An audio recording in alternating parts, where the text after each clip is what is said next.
Hi everyone, this is Raven from Curious Corvid Publishing, and tonight we're going to be meeting with Mark Alexander McClish, the author of Adhara's Sonder, which is available December 1st. It is a young adult science fiction novel. It is just absolutely amazing, and I'm so excited to talk about it with you this evening. So, hi everybody, welcome in. We're going to be talking with Mark as soon as he joins the chat. I started it a little bit earlier so that I could talk about how amazing him and his book is. It's very, very exciting. He was one of the very first submissions that we got when we opened up our house this year. And I never considered myself like a science fiction kind of a girl until I read his book. And I was like, oh, I guess I am into science fiction. So there are just so many really interesting and fascinating elements to Mark's book that I kind of haven't really seen or experienced in other young adult science fiction novels. So hello, everybody. Thank you so much for helping to support Mark and his debut novel, Adhara's Sonder. I can't wait to talk about it with you guys. I'm just so excited. Yeah, it's just been such an exciting process from start to finish. So, here's Mark now, so he should be joining any minute, and then you won't have to listen to me babble anymore. Maybe.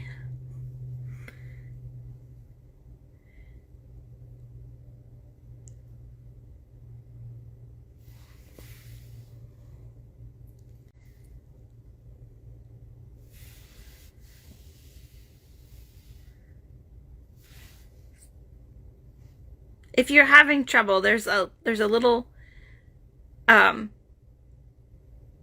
it's a camera with a plus mark in it. Okay, don't worry. There's a camera with a plus mark. I think that's what I see on my screen. It's right next to the add a comment bubble, and you'll hit that and then you'll ask to join my live. Oh, actually no, wait. I can invite you. Easy. Oh, Mark, it says you need the latest version of Instagram to join. Have you not updated your Instagram in a while? Thank you. I tried to do it the theme of Mark's book, which has lots of blues and it has oranges and yellows in it, so I tried to make it match.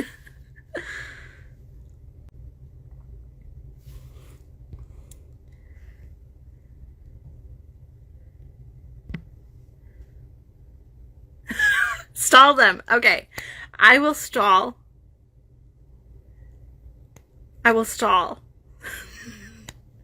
Does anyone know any good jokes? Oh, I know a good joke. What do you call a farmer who is really good at their job? Outstanding in their field. Oh, well, I mean, that can also apply to scarecrows too. What do you call a scarecrow? A scarecrow that's good at their job, outstanding in their field. Hello.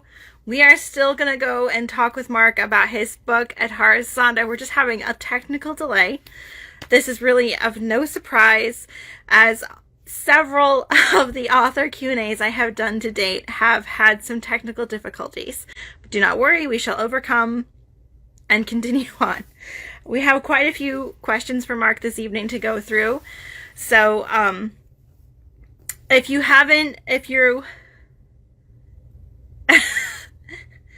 hey, we'll get there. We'll get there eventually somehow. How much can a woodchuck chuck wood using power tools? I don't know. That's a good one. How much can they?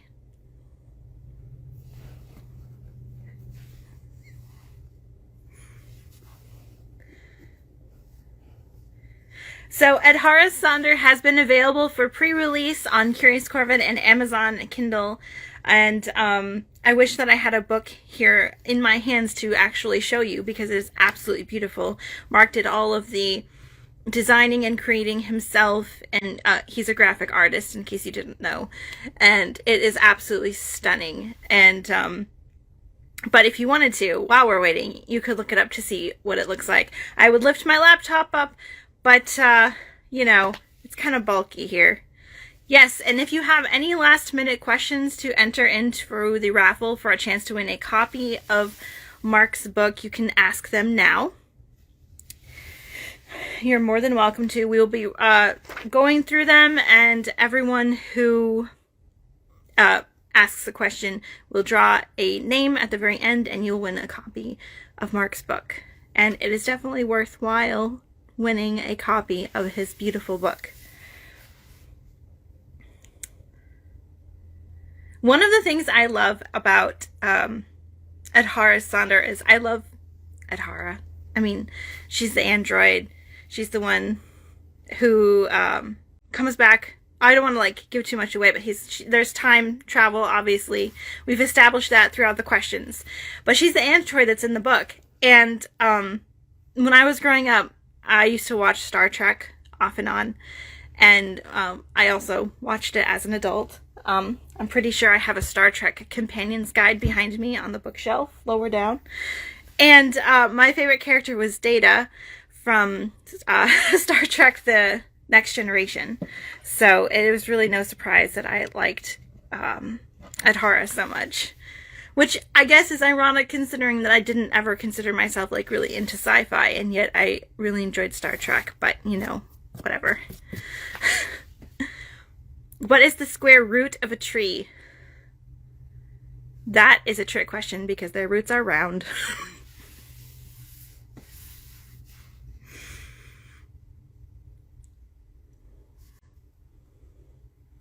One of the last, where did the inspiration come from to have an android take? Ooh, these are great questions. Oh my gosh. I wish I had a pen so I could write them down, but we'll scroll back through. Hello. Welcome. Where did the inspiration come from to have an android take the role as heroine? What is your main character's favorite sci-fi character? Ooh, that's a really good one too. Ooh, I like these. These are great questions.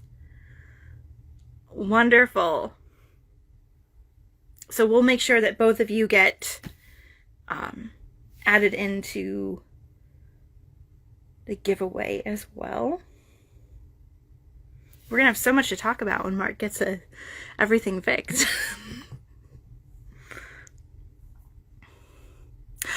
Oh my goodness! The inspiration for the character Donnie. Well, hello. It's nice to see you in Insta World. I really love Donnie. He was one of my other... I mean, I liked all the characters. Like, they all have...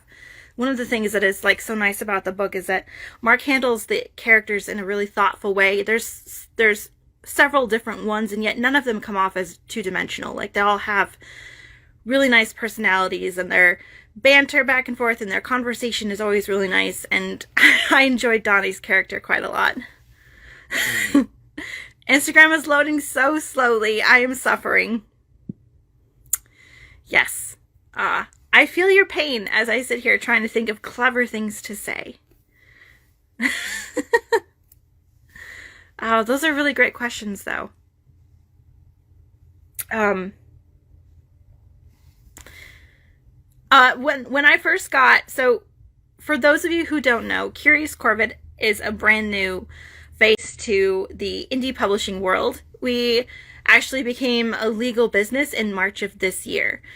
So I had spent the height of COVID, when we were all trapped in our houses, learning about publishing companies and what it is that I wanted to do.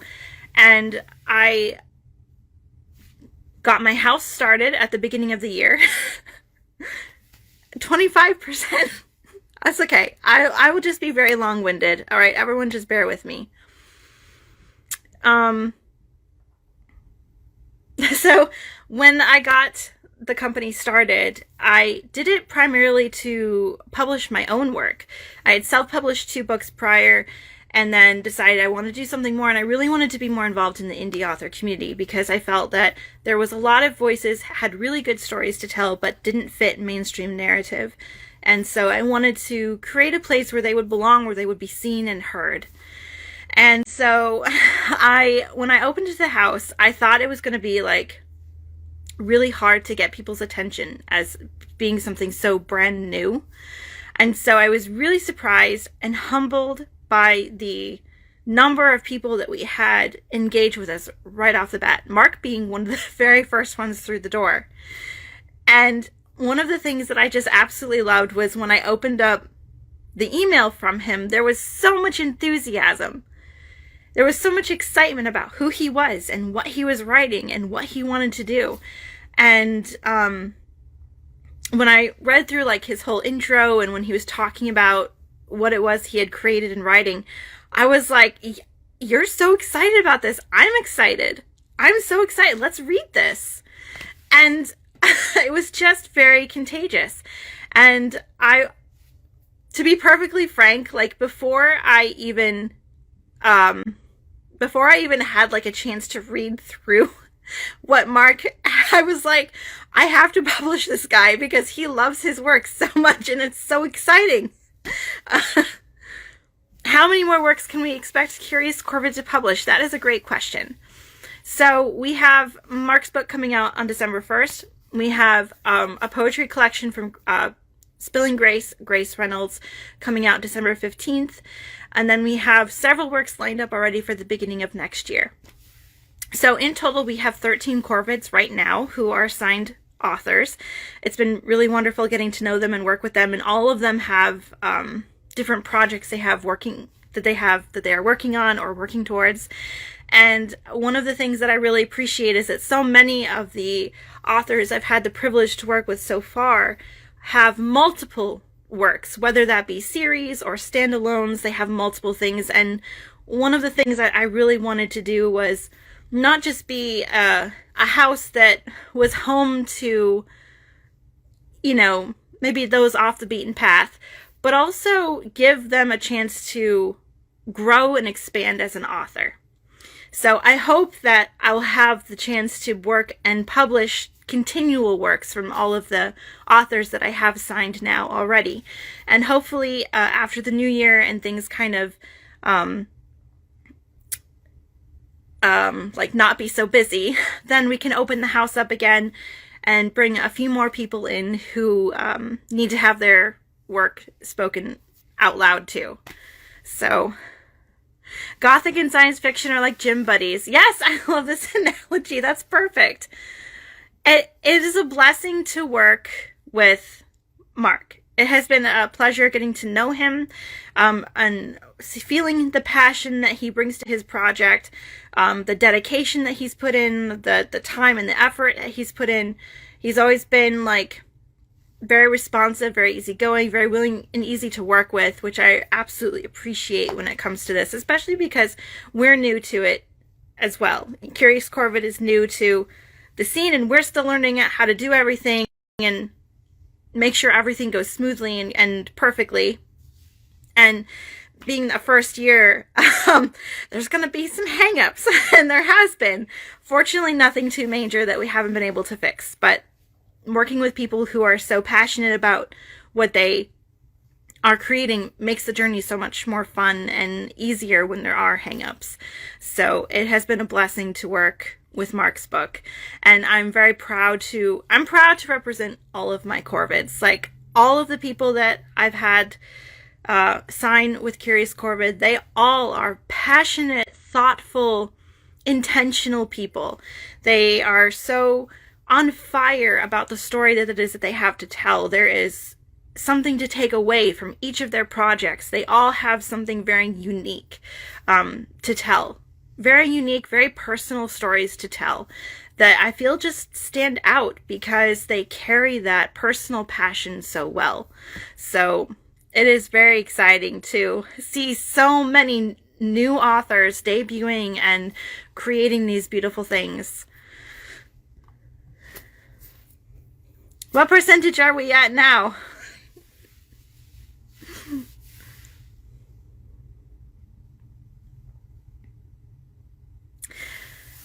I have one more Corvid to actually introduce on Instagram. His name is David Turton, and he is from England, actually. He's our first international author, which I'm really excited about.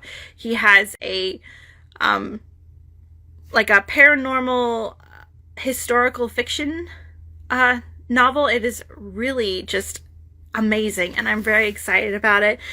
I'm very excited to be working with an international author as well. I think it's going to bring another level of depth to Curious Corvid and to all of our other authors, as well as some different kinds of exposure too.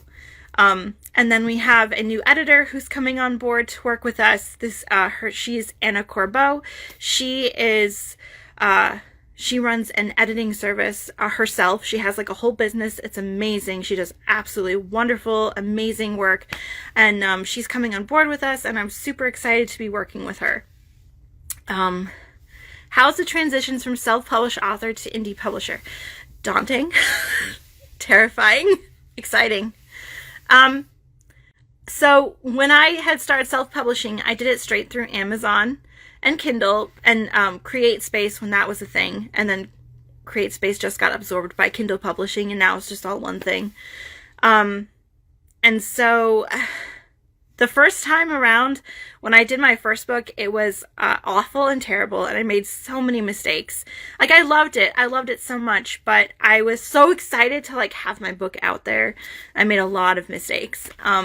The second time around was much better, much more thoughtful, much more put together. And from there, it just kind of grew. Like, I really loved the whole process of learning how to put my book out there. And I've always been kind of into marketing because I help run my family's business. And so that's something that I'm in charge of there. So, and after I had the 2 books out, I started getting a lot more involved on Instagram, which is where I met other authors who were looking for an outlet, who didn't want to have to go through the process of self-publishing, because it is a lot of work. It's a lot of work to self-publish,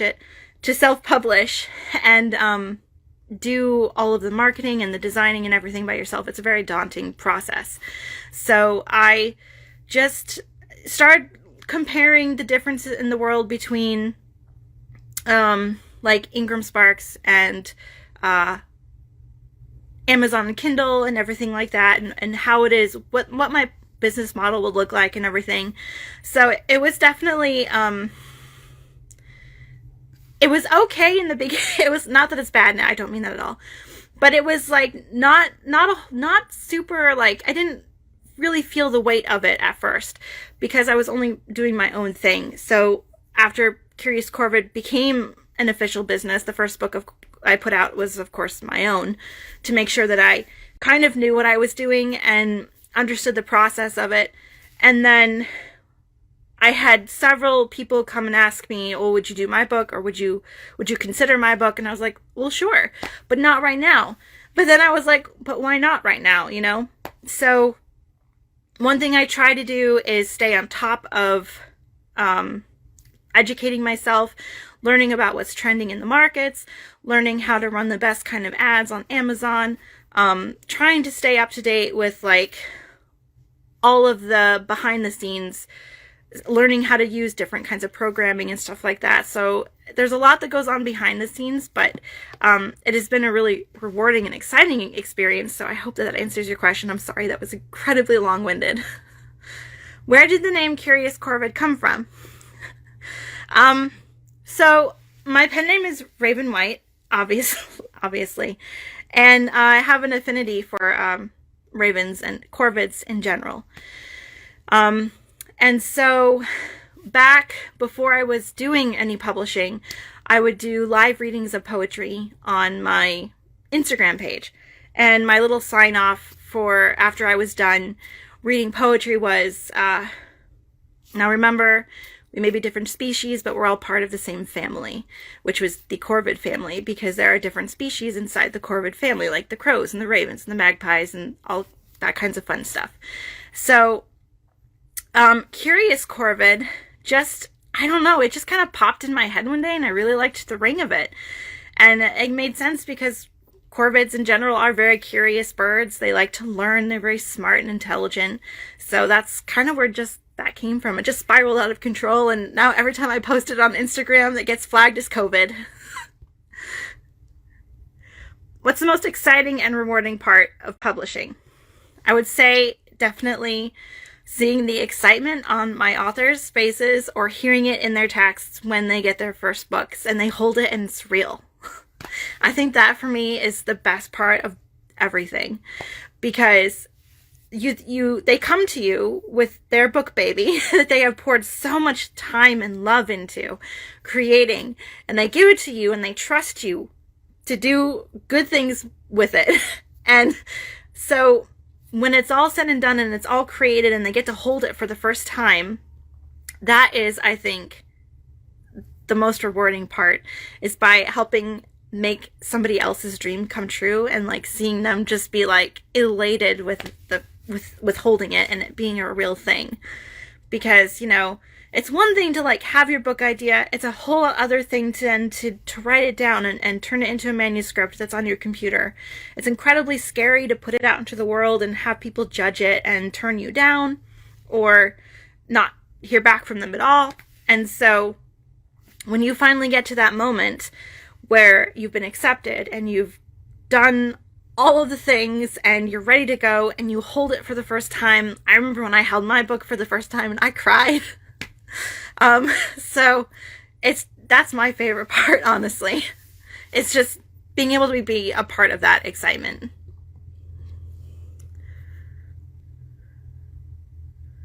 So Mark said he'll be back. He had to jump off the live stream because he said it was slowing down the install. It's incredibly emotional. It's incredibly emotional to hold your first book. You know, you put so much of yourself into it. And then, like I said, you have to give it to somebody else and you have to hope that they'll do a good job with it. So I have a novel. It's not ready yet. It had to get pushed back for a while, but I know that when I hold a copy of it, it's gonna be a flood. There'll be a new river throughout Ohio. David, we can go canoeing on it. Technical difficulties for such a technical person. I know, I was not expecting this.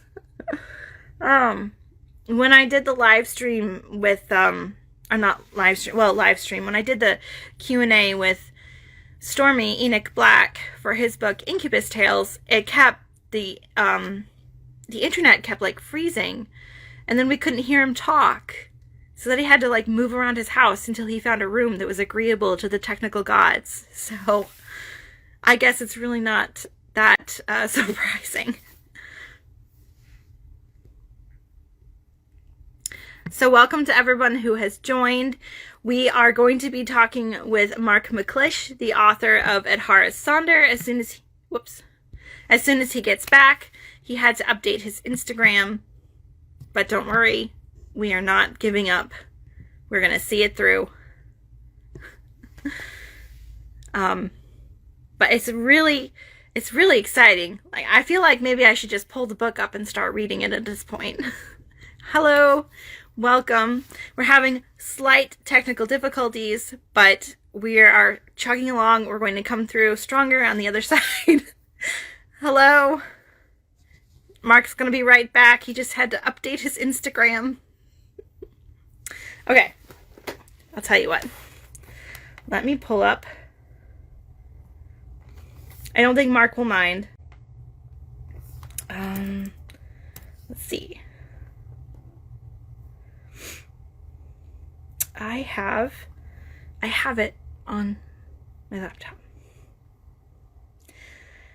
I know I cannot wait to have a copy for myself. I have a copy of everybody's book. I like collect them like the little Corbin that I am. Okay, let's see.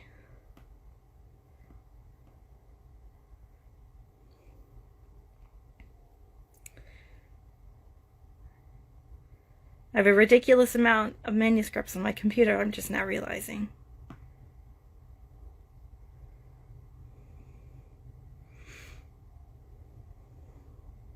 It is very inspirational. It's actually one of the things that we talk about. One of the questions that we have for Mark to talk about is, um, ooh, I love that idea. All right, he says 5 more minutes.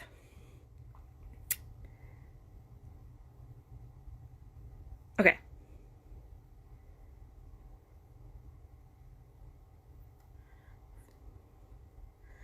If I could tag Ed Harasunder with an adjective, what would it be? Ooh, that's a good question.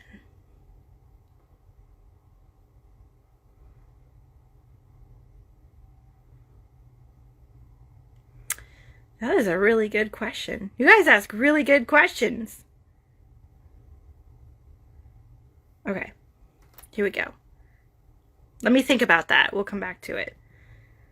All right. So, are we going to read then? Should I just read the. Should I just start reading? Okay. We'll read a little bit, and then maybe Mark will be back by then.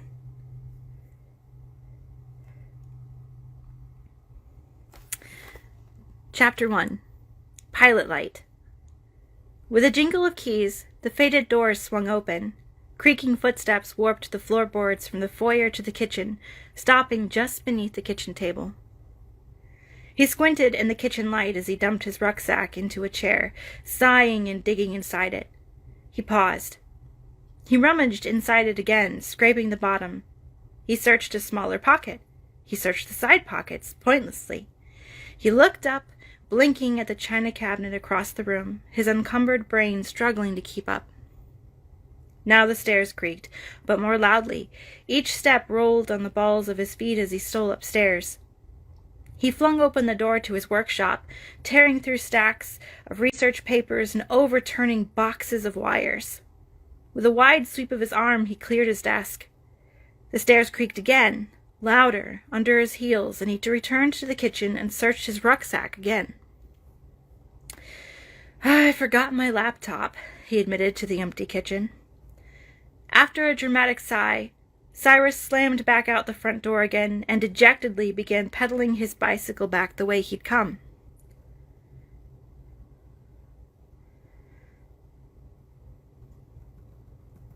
Living outside the city came with many perks, which almost made up for the commute. The climate was cooler this close to the mountains, and every day on his way to work and back home, Cyrus enjoyed the sun rising and setting over their peaks. The view was especially grand over the strip of fields just outside his neighborhood, a waving golden sea crested with a strip of woodland at the foot of the mountains. Every day, Cyrus was tempted to get off his bike and run wild through the field, but the chain-link fence with the sign that read, "No Admittance, Meteorological Terraforming Survey Zone," had not yet failed to discourage his primal desires. So, he just stared at the mountains as he passed. They were always covered in rolling fog. But when the sun was directly behind, he could just make out the long row of airshift towers. And now we have Mark back again. Thank God.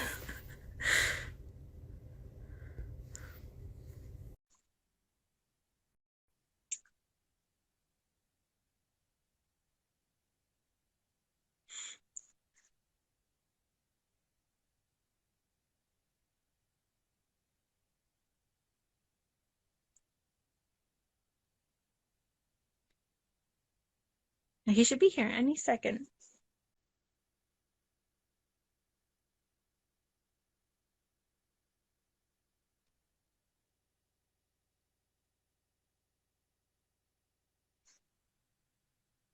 I hope.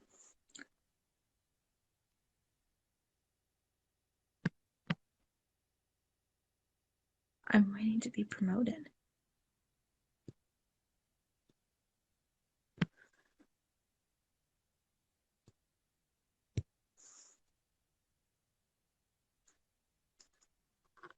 It should be accepting you. It says you're there.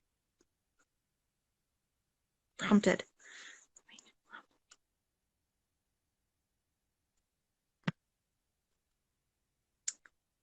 I also invited you.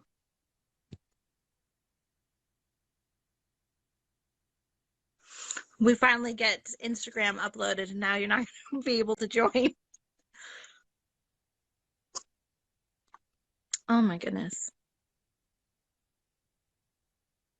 Oh, good. There you are. Hooray. I had to go back out and back into the likes, but we've got it now. Can everyone hear me?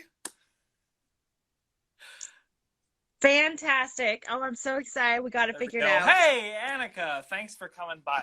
Well, thank you everybody so much for being here. Thank you so much for your patience. And Raven, I really appreciate you entertaining them while I was fighting the social media industrial complex.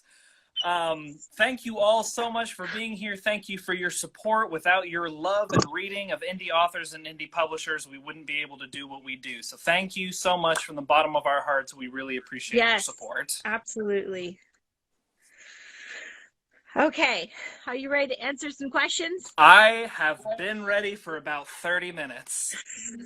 Hi, Annika. Me too. Thanks for coming by. Okay. We're going to start with our questions from Instagram. So we had a giveaway running on our Instagram page that if you dropped a question for Mark, you got to enter into a raffle to win a copy of his book. And Mark will pull a winner at the end. There's his book. Look at it. It's so beautiful. Here it is. I know you mentioned it before. I have got the stack right here. You Look at that see stack. him there. Freshly signed. Here it is. Do you want to show them your signature? Sure. Look at that. In all its messy glory. I'm only clean and tidy on the computer. Oh my goodness. Okay. So, to win a copy of one of those gorgeous books, let's get into it. So our first question was from Spilling Grace, and she says, "This is the way the world ends, not with a bang, but with a blank. What inspired the author to write about a dystopian setting? And are there real-life influences that helped create the world in the book?" Great question, Grace. Thank you for that. Well, I'll start off by saying we're sort of living in a dystopia, so if you want to look for inspiration, just look around. I thought the dystopia made the most sense for this. You know, when I set out to write at Harasonder, the philosophy behind it that I wanted to write about is sort of like, this is where the time travel element comes into it. Is like, if you could stop a disaster before it happened, would you? And how would you stop it? Not just would you stop it, because, you know, of course, like, take, for example, the classic conundrum of if you could go back in time and kill Hitler, would you do it? And now media is starting to explore, you know, if you go back in time and kill Hitler, well, that's not the end of the sentence. It's not as if everything magically becomes okay. It was a whole situation, a series of historical events that led up to the situations that eventually led to Hitler coming into power. And if you just cut off one thing, that doesn't fix the whole situation. So all that to say, I wrote about a dystopia because it made the most sense. A situation in which tensions are growing, people are becoming restless. It's ripe for somebody to come up and fix things and make a real change. Does that answer your question, Grace? Is that satisfactory? Since you're here and you can tell us. Yeah, she is here. She is. She said, "Ain't that the truth?" Probably what I said, we're living in a dystopia. I guess we kind of are, actually. I never thought about it that way, but I mean. So our next question came from Wath Michael, and they asked, "How do you plot something as intricate as this, especially with time travel thrown into the mix?" Mm-hmm. Well, to answer that, I would quote Neil Gaiman, who once said, write everything that happens, write it down, and then in the second draft, make it look like that's what you intended all along. Make it look like you knew what you were doing. You're absolutely right, Grace. Reality is horror. But in terms of writing time travel, I mean, it wasn't too complicated for me. At Harasonder is sort of a binary split timeline. At the beginning, we're introduced to that system, sort of like if you've seen Back to the Future 2, you know, you change sequences of events and you make a split in the timeline. Now you have an alternate timeline like that. So essentially, I just had to write one backstory and then have an alternate front story, I guess you could phrase it as. But there's a sequence of events from Adhara's timeline, and then there's the sequence of events that she brings about change in. And of course, if you've read some of the book, I know I got a couple of beta readers in here, but Adhara describes what life is like, what the timeline is like, where she comes from, and then she was built to go back in time and change things. And I'm not going to tell you any more than that, but it wasn't too complicated, Michael. Thank you for your question. It was just writing two basic outlines of what happens. That's all. So our next question is from Still Reading Sam. And they asked, I like the concept of this one. On the note of time travel, if the android could take you, would you go forward or backwards in time, and why? Especially considering that... Oh, we can't hear you. Oh, now you're back. Okay. Oh, are we good For now? like half a second, your mouth was moving without audio, but now you're okay. We're fine. Sorry, I had to plug my phone in. So that's an interesting question. From a microbiology standpoint, if I went back in time, I could kill everyone, and if I went forward in time, everyone could kill me. So, but I assume you're asking for the sake of a fun sci-fi adventure and not being really realistic. And I don't want to oversimplify that question. I mean, there's a lot of questions you could put into that, like, are you going to go backward in time for just a visit and come back? If so, how long? Are you going to be able to visit anywhere in the world?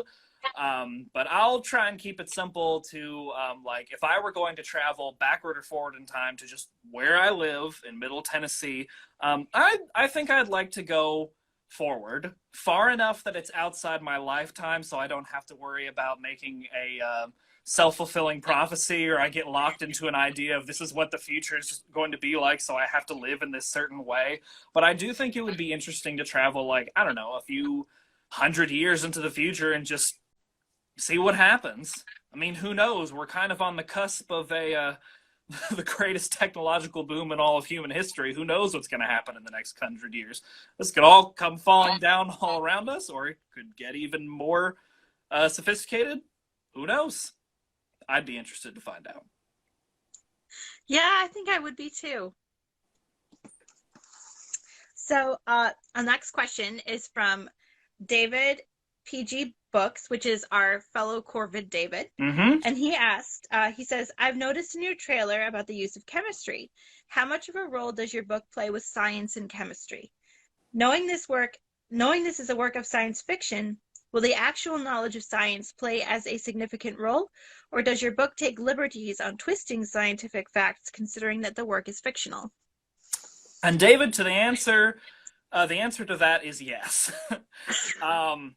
I want Adhara Sonder to be educational. I also don't want it to be boring. And if you've ever gone into the world of chemistry in the real world, it's usually boring. It's usually hyper-specific. So I do put a lot of scientific principles in there that are real.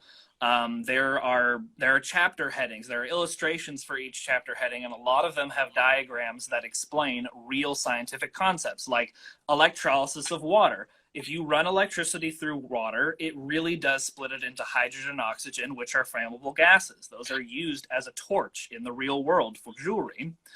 That being said, all of the technology is sort of just like, pushed to its limits of what actually is realistic in the real world. So maybe the kind of technology that I would describe would be possible in the next 50 years or so, maybe the next 30 years. I don't know. I try not to make it too far-fetched, because I do want it to be to the point that, like, maybe when young people read it, when teenagers read it, they're inspired and they're excited about science. So that's my goal. So I try to keep it in a nice balance. We had a question from a viewer. I am Brenda Vacay. I'm sorry if I didn't pronounce that correctly. Her question was, what is your main character's favorite sci-fi character? You know, Brenda, I'll be perfectly honest with you. I hadn't thought about that.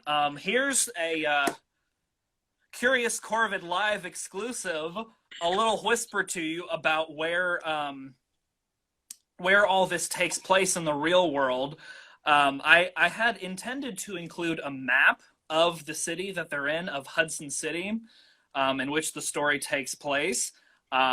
And all I'll tell you is the hint is in the name. So they are in North America, so they would be familiar with North American mythology. That is a good question. And to be perfectly frank with you, I had not thought about that.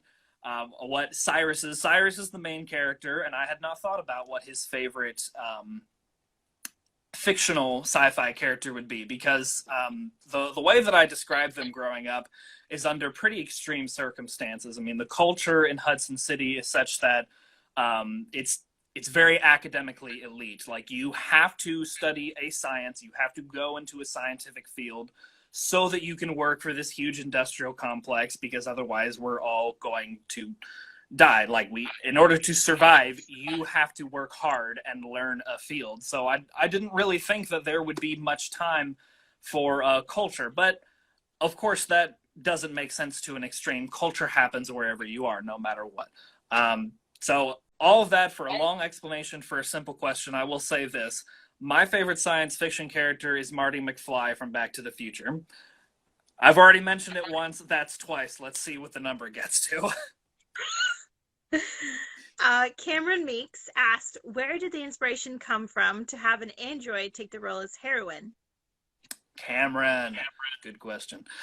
Let's see. Where did the idea of an android being the heroine? Well, I would contradict you and say that Adhara is not the heroine, even though she is the titular character. Adhara is meant to be a force of nature. She has her mission, and she is a machine, so she is going to pursue her mission relentlessly. I would say a heroine is someone who does the right thing because they want to do it, because they are driven to do it. Adhara does the right thing because she has to do it. That's an interesting perspective. That will play into some of the questions that we have earlier about Adhara and her non-human humanness. Right, yeah, because Adhara is meant to be an artificial force of nature, as contradictory as that sounds, because she has her nature. She does not have a choice. She's not capable of change. She is what she's designed to be, and that's all she'll ever be. We also had another question, and forgive me, I do not remember who it was that asked the question, but they said, what adjective would you pin to Adhara Sonder? What adjective would you use to describe it? So for you, from your perspective, what adjective would you use to describe your book? Like, how would I describe it in a word? Yes, in one adjective. You know, they say don't judge a book by its cover, and this feels worse. This feels like that, but worse. And I mean, I would still say, I mean, be hooked by the cover, but don't judge a book by its cover. Philosophical? Oh, okay, I like that. First thing that popped into my mind, so I'm going to go with that. I think that works. The first one that popped into after I had time to digest it a little bit, the first thing that popped in my head was scientific, but that's a bit on the nose. So when I actually felt about it and thought about it for a little bit, I think the adjective I would pin to it is hopeful. Like, I feel like your book is incredibly hopeful. Yeah, for reasons that we can't tell them about. No. I think it is. Don't worry, I'm not going to be a spoiler. No, I know you. You're a professional, I know. Yes, I'm very much a professional. Okay. Spilling Grace asked, what is the inspiration for the title of the book? That actually, that feeds into one of the questions that we had off Instagram. So Grace, here we go. Here are the two answers. The mystery of Adhara Sonder. Adhara, as you know, is the titular character. Adhara is an android. She is named after a star. Adhara is a star in a constellation.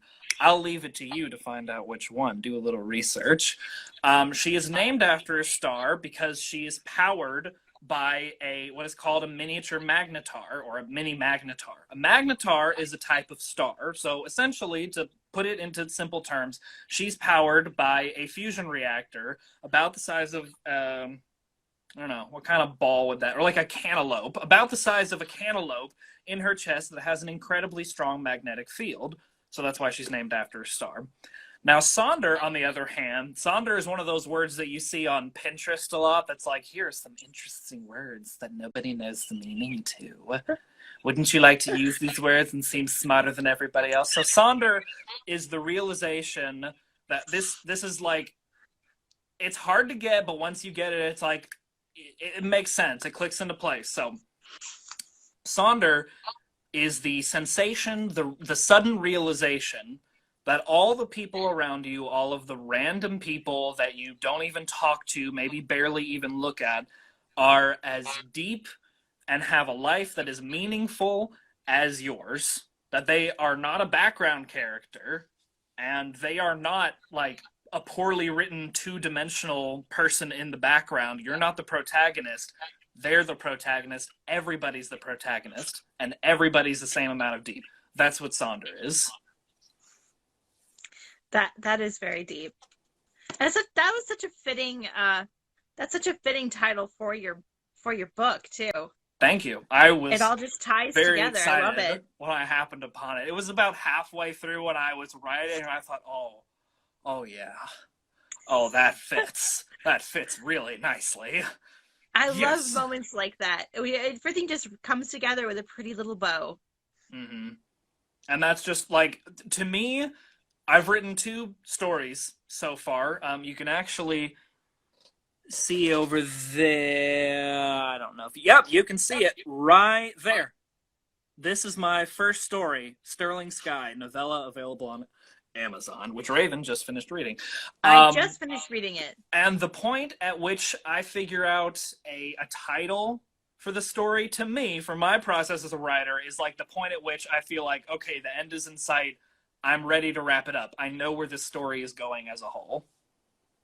So I think a good title is essential. Very, very important. Oh, absolutely. Absolutely. You want to intrigue the reader and like reel them in and be like, oh, that's interesting. What's it about? You know? Right. And So, then like I at think the end, you want them to go back and be like, yeah, that makes sense. it all makes sense. Otherwise, it's So, dissatisfying. it That's is the satisfying. worst thing, is to be dissatisfying, unless you're writing a cliffhanger because you're going to have sequels. Speaking of, let's move into some more questions. So there Please. are a lot of really cool elements to it, Horace Sonder. You have gadgets and with alchemy involved, you have biological experiments. So when did your fascination with science begin, and how did that morph into creative writing? So I first got into science when I was in high school. There were 2 basic things that really got me into science. The first one was I played the video game Portal 2. And if any of you who are watching and listening, if you have played Portal 2, you know that it's all about science. It's a pervasive theme throughout the game. And that, which seems a little cheesy, I know, but that also paired with I took chemistry in high school. In my junior year, I had Miss Smizer was her name, Diane Smizer, and she was great. She was a terrifying teacher. She intimidated everybody, but she actually, interesting, she is part of the inspiration for Adhara, because she was a very, like, knowing what she's about kind of individual. She would say, like, one of her catchphrases was, say what you mean what you say. If you didn't precisely phrase the things that you said to mean what you actually meant, she would make you rephrase it. She would respond to what you said and completely ignore what you meant. And I don't mean like, may I go to the bathroom versus can I go to the bathroom, like more important stuff than that. Anyway, it was a fascinating class, and she had a very scientific approach to it, a very like, this can be proven or disproven, like devoid of emotion almost, very efficient. And I really appreciated that. And so that's what got me into the sciences. When I was in college, I started out majoring in chemistry, and then eventually I went into art, because as much as I do love science, it's not the only thing that I want to do. It's not something that I could commit myself to full time. That's very cool. That's very neat. I really appreciate that transition too, from chemistry to the arts. Like, Mm. that's just that's really cool to me then that you've married it so well together. Well, that was part of the reason, because chemistry, it's hard to bring art into chemistry. I mean, you can do it, but it's very expensive just to get chemical. But art, you can bring anything into art. There's no problem bringing things into the world and fusing it with art. And there's very little red tape. There's a lot of freedom to do what you want and to be creative. A lot of creative freedom, which is very important to me. So with this with Adhara Sonder debuting, is this going to be a standalone, or do you have a series that's going to come along with it? So that's kind of a complicated question. I don't right now intend to write a direct sequel to Adhara Sonder. I've thought about it. I still might. I reserve the right to do that at some point in time. But it at least won't be my next book. What I'm planning, I actually spent about 20 minutes in preparation for this, trying to look up if there was a name for it or something. But what I'm planning is sort of a saga, like sequels, books that happen in the same timeline, but not sequentially. Like stories that are their own stories, but with large amounts of time in between them. So like, a standalone saga.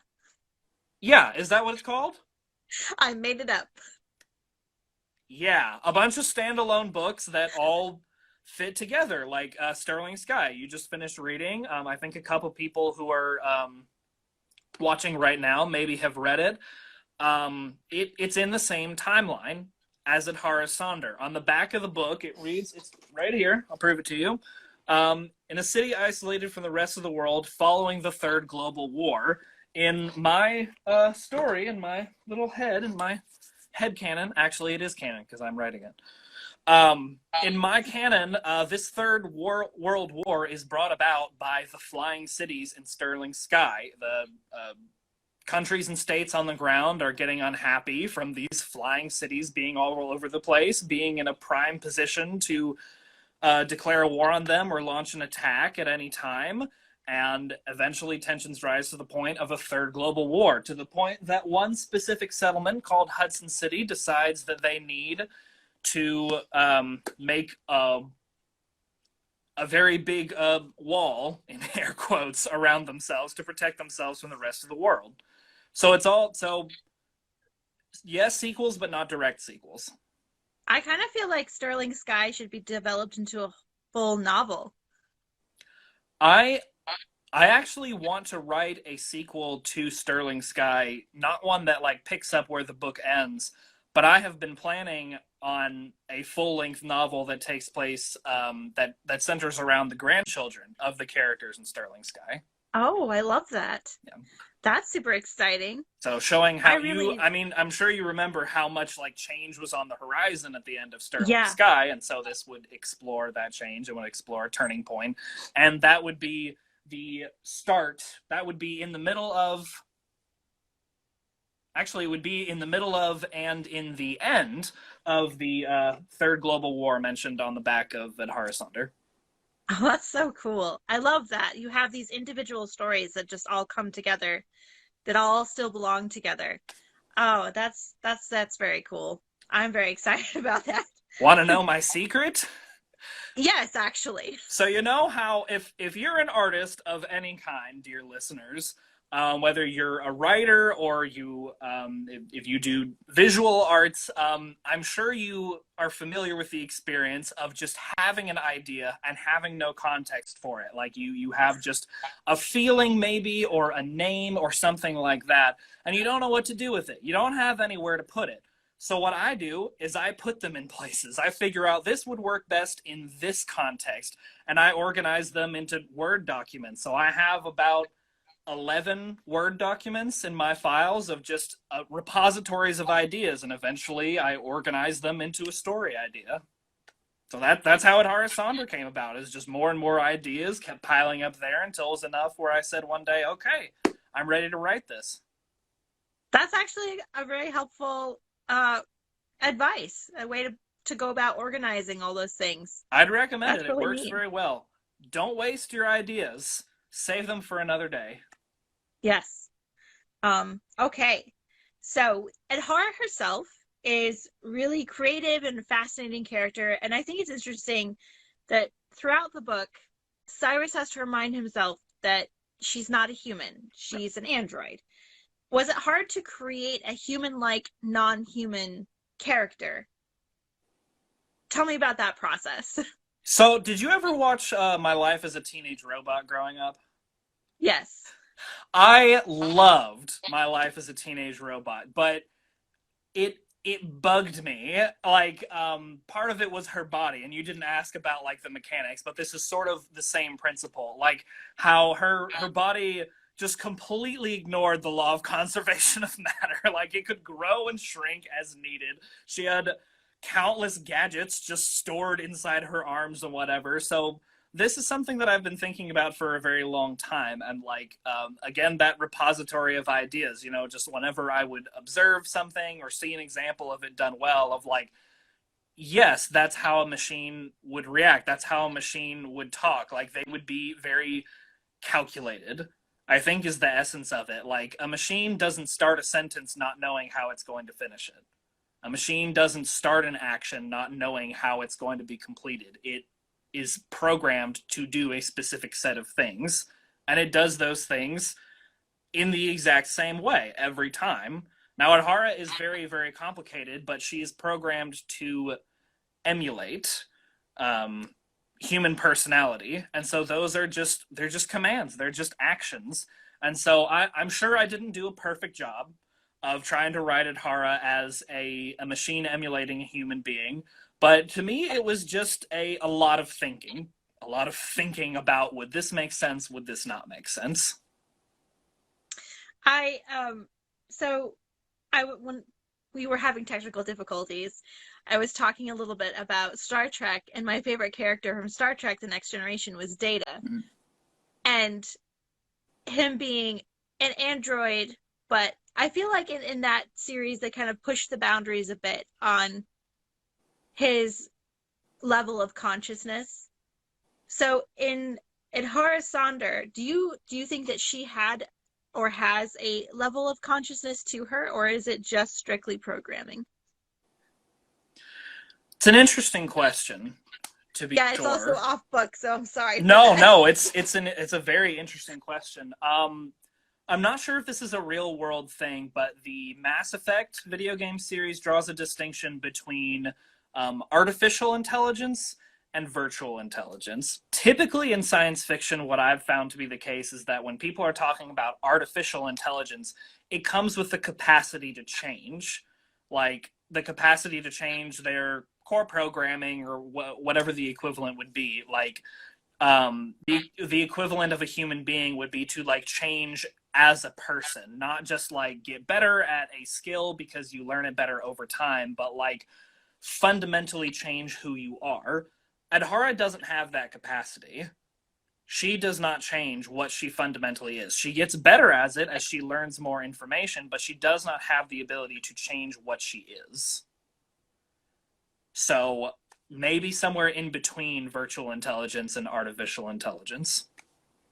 But I don't think she would qualify as true artificial intelligence. That's fair. That's fair. So we have Adhara, our android, and then we have Cyrus, the human.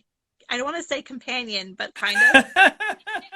The protege. Cyrus I also felt was a very relatable character. When he gets frustrated or he's upset, he turns to his work and he kind of throws himself into it. He's chasing perfection of what it is that he's creating. That's definitely something I do myself, so I appreciated that aspect of Cyrus. How do you think Cyrus would fit into our world today? He'd probably be like a hacker or something. Think about Cyrus before he met Adhara. For those of you who haven't read the book, which I know is most of you, before Cyrus meets Adhara, he's not like a superhero. He's not this vigilante type character. Adhara is the one who comes along and says, "You're meant for something more. I'm going to help you be something more," and elevates him to the point of being a character that's interesting enough to write a science fiction novel about. But before that point, Cyrus is just a grad school student who is trying his hardest to just live up to his potential. He just wants to make things. He just wants to build things. I think Cyrus, I would say that he'd be one of those YouTube inventors that make like really cool stuff. Like there's this one guy on YouTube that I like that makes the craziest like deadly lasers. So maybe someone like that. But on the other hand, he does not like attention, and so he would not be on YouTube. But I think he would be a more quiet scientist. It's not until Adhara comes along and puts the pressure on him of like, you have to save the city. The city's fate rests on your shoulders. You've got to do something about it. Before that point, the Philosopher's Gauntlets are just kind of a pipe dream for him. He thinks that it's a really cool idea, but he doesn't really think he's ever going to achieve it. So I think in our world, where things are a little less exaggerated, he would be a quiet, underspoken, probably underappreciated inventor, just working in a lab somewhere while somebody higher up took the credit for him. In your standalone saga, will we ever see Cyrus again? If I write a sequel to Adhara Sonder, which I mentioned before that I might, yes. Besides Cyrus and Adhara, there are several other characters we meet through the book, and they kind of make up Cyrus's little family. They're friends and people that are very special and close to him. And they all were very tangible characters to me. Like, I felt they were very real in the way that they communicated and talked to each other. Felt very natural, and they all had really unique personalities, which is hard to do with so many different people. So when you were creating your other characters, was it hard to juggle giving each of them their own specific voice? And did you model any of them after people that you know? Which obviously Donnie is one of them. Yes. Donnie, our friend Leonard Delano Morrow III, stage name El Trey. Say hi to the people, Leonard. He's partially based, or Donnie is partially based off of him. It's definitely not a carbon copy. So all of the characters are partially based off of little bits of myself. I break off pieces of my personality and then I give them names, and that makes it easy to, like, simulate interactions with them. Imagine, like, if I was in this kind of mood, what would I do? Other aspects of the characters are based off of, there he is, he said, hey, yeah. Other characters are based off of, like, characters from movies or TV shows or video games or stuff like that. It's just, it's from the environment, and then different archetypes of different types of people and how they fit into those things. And then, of course, like, looking into the characters' motivations, into their past, helps me a lot. The way that I do it, the thing that really keeps me straight, is before I start out writing a story, and I have this for all the story ideas that I have so far, is I write a character sheet first. I write their full name, of course, and I write their, excuse me, my mouth is very dry. I write out their full name, and then the second thing I write is their motivation. So Adhara, for example, her motivation is, the human equivalent would be a sense of duty. For her, it's programming. It's an innate sense of purpose.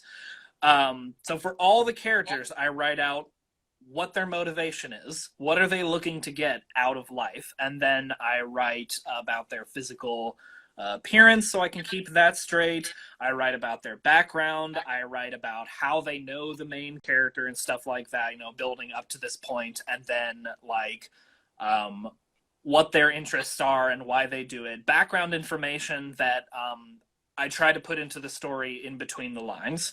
So whenever I'm writing about a character, if I'm ever unsure, I can't see it in my mind's eye, like, how would this character react?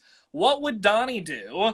I don't know. I can refer back to my character sheet and think, yeah, his motivation is for everybody to leave him alone because he works hard enough and he loves himself enough to pursue self-care. That's what. So relatable. Yeah. Everyone leave me alone.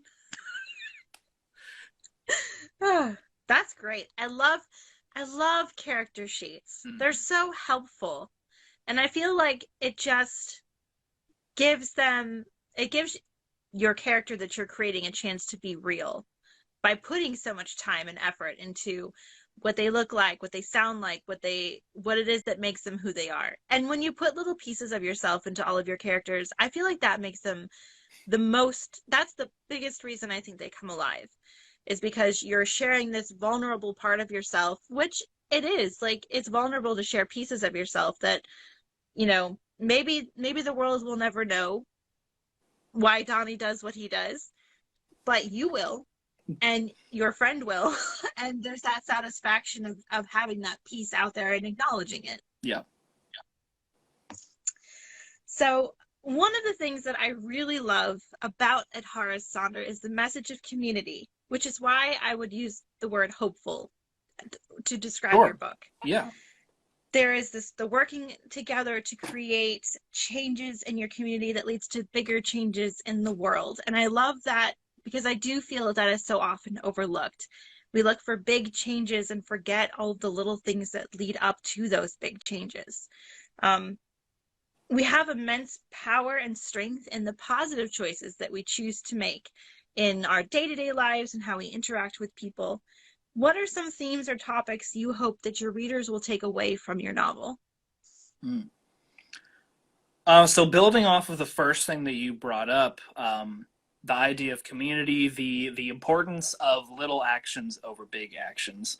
So in Adhara Sonder, Cyrus is suddenly given a lot of power. It's not necessarily that it's given to him, but he sort of happens upon it when he's not really ready for it, and he gets more powerful than he's ready for at one time, and so he doesn't learn how to handle it super well, and it gets out of control at some points. It gets too much for him to handle.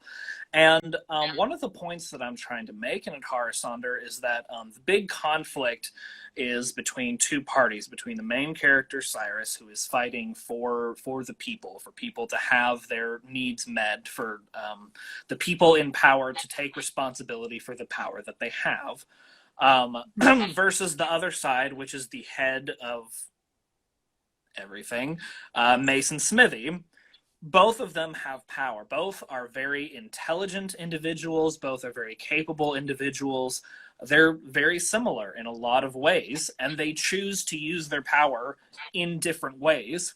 But at the end of the day, it's not about having power. It's about what you do with what you have. Regardless of how big or small it is, it doesn't matter if you have a lot of power or a little power. What really matters is what's in your heart.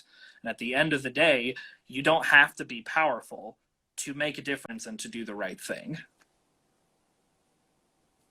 I love that. I think that is one of my most favorite things about your book, is that, because, I think sometimes when we have hero types, they tend to be very, like, unrealistic, like Superman. You could never be Superman. No matter what you do, you'll never be Superman. You likely are not going to be Batman either.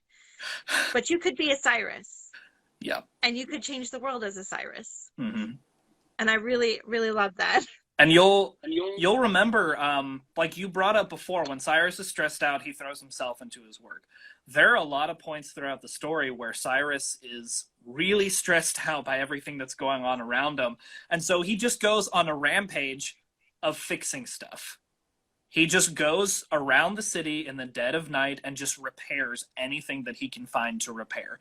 And that, I think, is really the big difference that Cyrus makes. He makes this amazing technology that makes it so easy. It puts a chemical reactor in the palm of your hand, and he uses it to repair things, to help his community, to help the people around him. And that's really Cyrus at his best. Because that's what he finds joy in, is fixing things, is helping other people by fixing their things. He's a repairman. He's not a hero. He's not a Superman type, to be sure. He's just a repairman.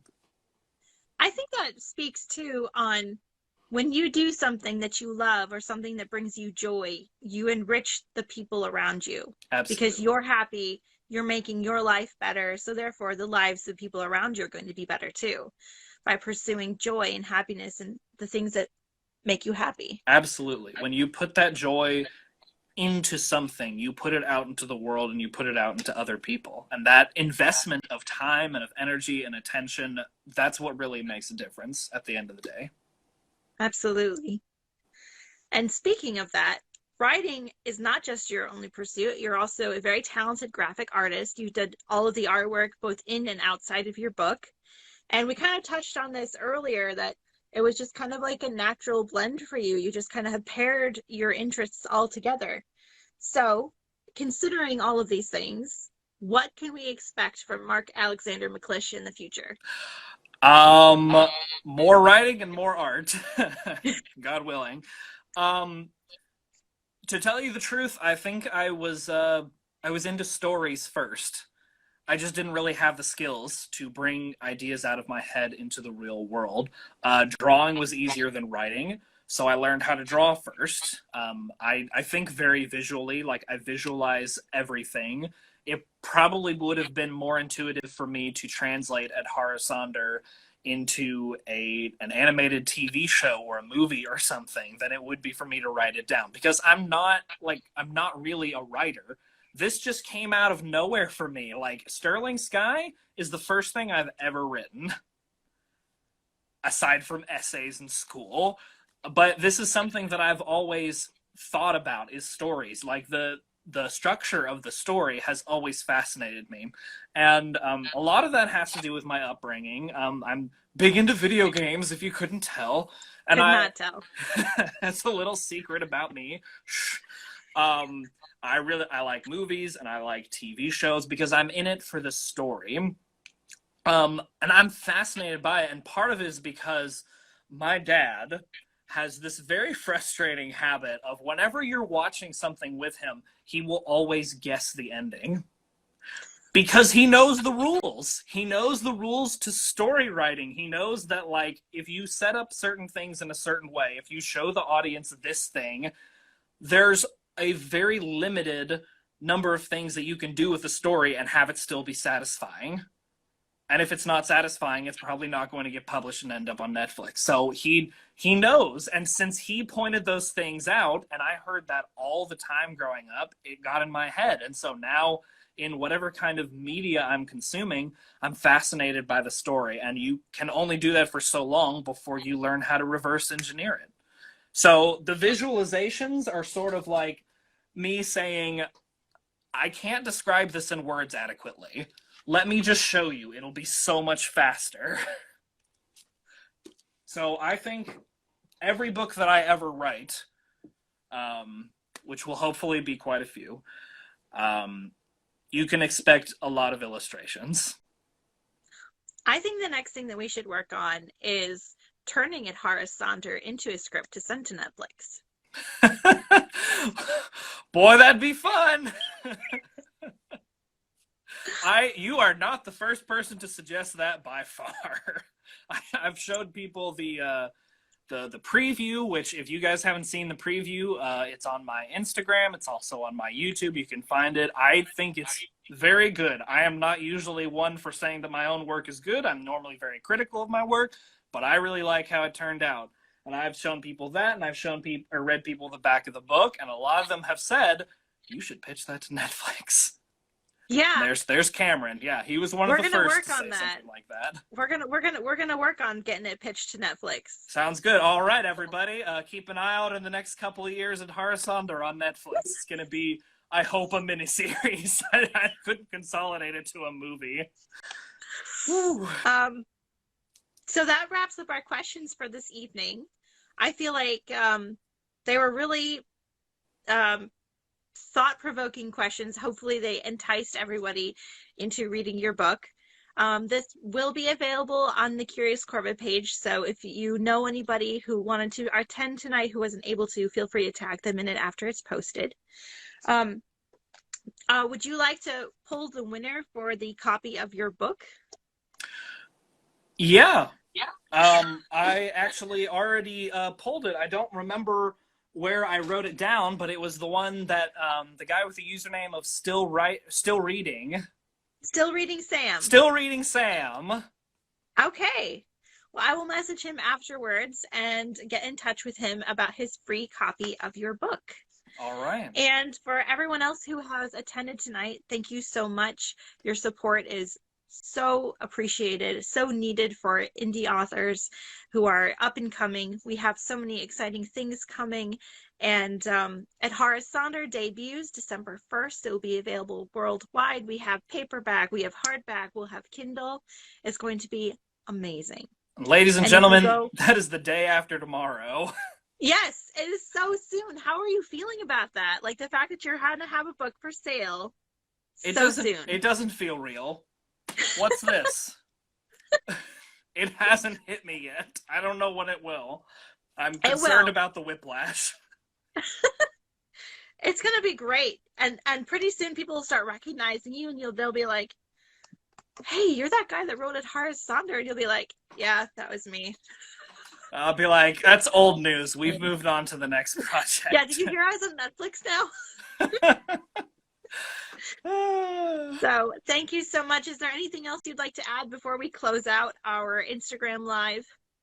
Just to say thanks once again. I hope you all pick up a copy of It Horace Sonder, and I genuinely, to each and every one of you, thank you. And if you read my book, thank you for reading my book. And if you do, I would love to hear what you think. I'm serious. I would really like to hear your thoughts because I take the feedback and it matters to me what you think about that. And if you like it, if you don't like it, your input is important to me. You'll be able to find copies of Mark's book on Amazon, Kindle, Barnes & Noble, Books A Million, basically anywhere that there's a major bookstore. It will start showing up in more and more places online as the next couple weeks roll out, and you can buy a signed copy from that stack behind Mark on the Curious Corvid website. They'll be shipping out shortly as soon as I get them back from Mark. Yep, I will be sending them out soon. Thank you so much, everyone. I hope you have a lovely evening. Stay tuned. There's going to be a lot more exciting things coming from Curious Corvid. And Mark, you have a great rest of your evening as well. Thank you, Raven. You too. Thanks for coming, everybody. Really appreciate it. Hope you had a good time. Hope you enjoyed. Bye-bye, everybody. Bye.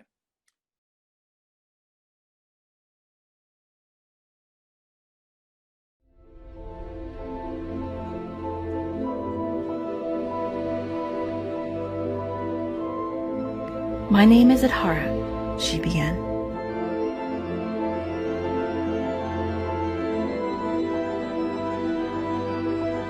In my time, Hudson City is on the brink of destruction. You are the key to preventing the threat from gaining power.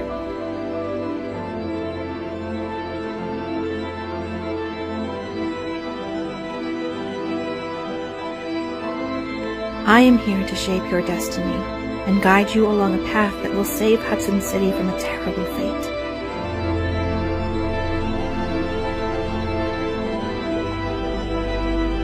Cyrus's breath caught in his throat. Me, he asked. Why me?